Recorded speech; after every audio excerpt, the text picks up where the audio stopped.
નમસ્કાર, હું હર્ષ રાઠોડ, ન્યૂઝ ગુજરાતમાં આપનું સ્વાગત છે। સમાચારની શરૂઆત કરીશું મોટા સમાચારથી। વાત કરીશું સિલવાસાની। સિલવાસા કેન્દ્ર શાસિત પ્રદેશ દાદરા નગર હવેલીના સિલવાસામાં હર ઘર તિરંગા અભિયાન અંતર્ગત પ્રશાસન અને નગરપાલિકા દ્વારા ભવ્ય તિરંગા રેલીનું આયોજન કરવામાં આવ્યું। રેલીમાં જિલ્લા કલેક્ટર શ્રી પ્રિયંકર કિશોર, ડેપ્યુટી કલેક્ટર શ્રી અમિત કુમાર, જિલ્લા પંચાયતના પ્રમુખ, ઉપપ્રમુખ, નગરપાલિકાના સીઈઓ સહિતના અધિકારીઓ, ચૂંટાયેલા પ્રતિનિધિઓ અને ઉપસ્થિત રહ્યા હતા।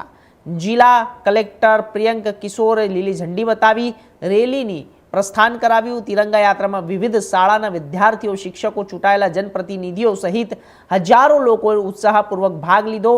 રેલી દરમિયાન ભારત માતા કી જયના જયઘોષ અને દેશભક્તિના નારા સાથે સમગ્ર વાતાવરણ દેશભક્તિમય બન્યું છે।